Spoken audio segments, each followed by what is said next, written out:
آپ نے سنا ہوگا حضور نے سورہ رحمان کے بارے میں فرمایا ہے، سورۃ الرحمن عروس القرآن. یہ سورہ رحمان جو ہے یہ قرآن کی دلہن ہے. جیسے دلہن کو آپ خوشنما لباس پہناتے ہیں، آراستہ پیراستہ اس کو گہنے اور اس کو زیور پہناتے ہیں، تو جس طریقے سے سجاتے ہیں آپ دلہن کو، اللہ تعالیٰ نے ایک سورت قرآن مجید میں یہ ایسی رکھی ہے سورہ رحمان کہ اسے خوب سجایا ہے. اس میں الفاظ کا در و بست، اس کا اپنا ایک ڈیوائن میوزک ہے. وہ تو اللہ تعالیٰ قراء جو ہے خاص طور پر مصر کے قراء، اللہ تعالیٰ ان پر رحمت نازل فرمائے، ان کی خطاؤں سے درگزر کرے. جس طرح قرآن کے انٹرنسک میوزک کو انہوں نے واضح کیا ہے. واقعہ یہ ہے کہ اگر یہ لوگ نہ ہوتے، شیخ عبد الباسط محمد عبد الصمد، شیخ محمود خلیل الحصری، یہ لوگ کہ جنہوں نے قرآن کے اس غنا میوزک، یہ لفظ جو ہے آپ حیران نہ ہو کہ میں یہ کوئی شاید توہین کر رہا ہوں قرآن کی، حضور نے یہ لفظ استعمال کیا ہے. تغنو، اس قرآن کو اچھی سے اچھی خوشلحانی کے ساتھ پڑھو. من لم یتغن بالقرآن فلیس منا، جو قرآن کو بہتر سے بہتر انداز میں، اچھی سے اچھی آواز میں، خوشلحانی کے ساتھ پڑھنے کی کوشش نہیں کرتا، وہ ہم میں سے نہیں ہے. بلکہ ایک مرتبہ حضور رات کے وقت آپ گشت پر تھے اپنے ساتھیوں کے حالات معلوم کرنے کے لیے. حضرت ابو موسیٰ اشعری رضی اللہ تعالیٰ عنہ ایک صحابی ہیں، ان کے گھر کے پاس سے گزر ہوا. وہ رات کو تہجد پڑھ رہے تھے، کھڑے ہوئے کیف کے عالم میں قرآن تلاوت کر رہے ہیں. حضور کو بہت پسند آئی ان کی قرات، کافی دیر تک وہاں کھڑے سنتے رہے. اب انہیں کیا پتا کون سن رہا ہے. بالکل اسی طرح سمجھ لیجئے ایک بات یاد آئی ہے. حضور فرماتے ہیں کہ جس طرح کان لگا کر اللہ قرآن کو سنتا ہے، کسی چیز کو نہیں سنتا. ہمیں نظر نہیں آتا نا، ہمیں معلوم نہیں. ہم قرآن پڑھ رہے ہیں تو سننے والا کون ہے؟ سب سے زیادہ کان لگا کر خود اللہ. یہاں اس لیے مجھے یاد آیا کہ ابو موسیٰ اشعری کو کیا پتا تھا کہ کون سن رہا ہے. وہ اپنی کیفیت میں نماز میں تہجد میں قرآن کی تلاوت کر رہے تھے. اور ظاہر بات ہے ان کے گھر ایکڑوں میں بنے ہوئے نہیں تھے، ایک ایک کمرہ، ایک ایک کوئی حجرہ، ایسے ہی تو گھر تھے نا صحابہ کے. لہذا حضور پاس سے گزرے، آواز آئی، کافی دیر سنتے رہے. اس کے بعد آپ تشریف لے گئے. صبح فجر میں ملاقات ہوئی تو حضور نے تحسین کے انداز میں فرمایا، یا ابا موسیٰ انک قد اوتیت مزمارا من مزامیر آل داؤد. اے ابو موسیٰ، تمہیں تو آل داؤد کے سازوں میں سے ایک ساز اللہ نے عطا فرما دیا ہے. جس طرح حضرت داؤد، لہن داؤدی مشہور ہے کہ جب وہ پچھلے پہر رات کو حمد کے ترانے الاپتے تھے، قرآن میں ہے کہ پرندے شامل ہو جاتے تھے ساتھ، اور پہاڑ وجد میں آتے تھے، پہاڑ بھی ان کے ساتھ شریک ہوتے تھے.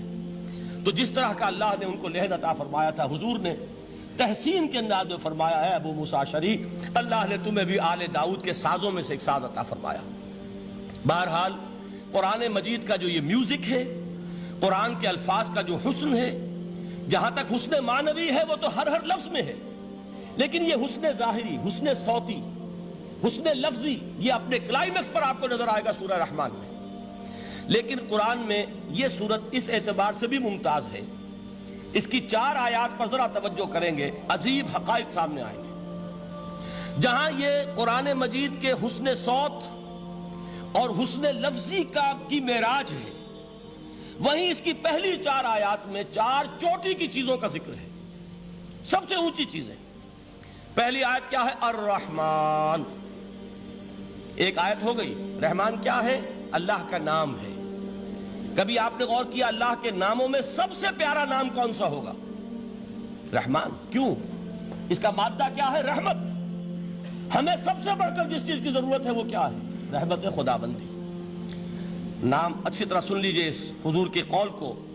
حضور فرماتے کوئی شخص جنت میں مجرد اپنے عمل کی بنیاد پر داخل نہیں ہو سکے گا جب تک کہ رحمت خداوندی دستگیری نہ کرے. کسی صحابی نے بڑی ہمت اور جرأت کا ثبوت دیا کہ پوچھ لیا، کیا حضور آپ بھی؟ جب آپ نے فرمایا کوئی شخص داخل نہیں ہو سکتا جنت میں محض اپنے عمل کی بنیاد پر جب تک کہ رحمت خداوندی جو ہے وہ دستگیری نہ فرمائے. پوچھا گیا کیا آپ بھی؟ آپ نے فرمایا ہاں میں بھی. آپ انداز کیجئے کہ اگر محمد الرسول اللہ بھی رحمت خداوندی کے ضرورت مند ہوں تو تاب دیگراں چہ رسد، ہماری تو سب سے بڑی ضرورت رحمت خداوندی ہے. اب یہ رحمت جو ہے قرآن مجید میں اللہ تعالیٰ کی یہ شان 2 الفاظ کے ذریعے سے آتی ہے، رحیم اور رحمان. اور کوئی مادہ نہیں ہے جس سے 2 نام بنتے ہوں اللہ کے. لیکن یہ مادہ ہے واحد رحمت کا کہ جس سے رحمان بھی ہے رحیم بھی ہے۔ رحیم صفت مشبہ ہے، رحمت دائم ہو جائے گی، مستقل ہوگی تو رحیم کہیں گے، اور رحمان اس میں رحمت کی ہے وہ شان ہے کہ جیسے ٹھاٹھے مارتا ہوا سمندر ہو، ہیجان کی کیفیت، طوفانی کیفیت، رحمت خداوندی کا طوفانی جوش، وہ ہے رحمان۔ آپ تو رہتے اس علاقے میں ہیں، آپ کو معلوم ہے عرب اگر بھوکا مرا جا رہا ہو تو کیا کہے گا؟ انا جوعان۔ پیاسا مرا جا رہا ہو انا عطشان۔ بہت غضبناک ہوگا غضبان، غضبان آصفہ قرآن میں آیا ہے، بہت غضبناک۔ رحمان جس کی رحمت جو ہے جوش میں ہے، ٹھاٹھے مارتے ہوئے سمندر کے مانند۔ تو یہ اللہ تعالیٰ کے ناموں میں سب سے پیارا نام۔ اب آگے چلیے، الرحمن علم القرآن، رحمان نے قرآن سکھایا۔ رحمت خداوندی کا سب سے بڑا مظہر، رحمان کی رحمانیت کا سب سے بڑا مظہر قرآن ہے۔ ان میں جو منطقی ربط ہے اس کو سمجھتے جائیے۔ اچھا آپ یہ سوچئے، جو علم بھی انسان کو حاصل ہوا وہ کس نے دیا؟ اللہ نے۔ سائنس کا علم کس نے دیا؟ اللہ نے۔ علم آدم الاسماء کلہا، وہ علم الاسماء جو حضرت آدم کو دے دیا گیا تھا ازل میں، یہ اسی کا ظہور ہے، یہ اسی کی ایکسفولیشن ہے جو ہو رہی ہے اور ہوتی رہے گی ابھی۔ اور دوسرے علم ہے وہ کس نے دی؟ اللہ نے دی۔ لا یحیطون بشیء من علمہ الا بما شاء، مخلوق میں سے کوئی اللہ کے علم میں سے کسی شے کا احاطہ نہیں کر سکتا مگر وہ جتنا اللہ دینا چاہے۔ لیکن یہ کہ تمام علوم میں چوٹی کا علم قرآن۔ نوٹ کرتے جائیے، اب چوٹی کی چیزیں جمع کیجیے۔ اللہ کے ناموں میں چوٹی کا نام رحمان، اللہ نے جو کچھ انسان کو سکھایا اس میں چوٹی کا علم قرآن۔ خلق الانسان، انسان کو پیدا فرمایا۔ سوال یہ کہ حیوانات کو کس نے پیدا فرمایا؟ آسمان کس نے پیدا کیے؟ زمین کس نے پیدا کی؟ فرشتے کس نے پیدا کیے؟ کیا مطلب خلق الانسان؟ اس کی تمام مخلوقات میں اس کا کلائمیکس، اس کی تخلیق کی معراج، اس کے تخلیق کا نقطہ عروج انسان ہے۔ یہ ہے کہ جو مسجود ملائک بنا ہے۔ وَلَقَدْ كَرَّمْنَا بَنِي آدَمَ وَحَمَلْنَاهُمْ فِي الْبَرِّ وَالْبَحْرِ وَرَزَقْنَاهُمْ مِنَ الطَّيِّبَاتِ وَفَضَّلْنَاهُمْ عَلَى كَثِيرٍ مِّمَّنْ خَلَقْنَا تَفْضِيلًا۔ تو تخلیق میں سب سے اونچی تخلیق انسان کی، علموں میں سب سے اونچا علم قرآن کا، اللہ کے ناموں میں سب سے اونچا نام رحمان۔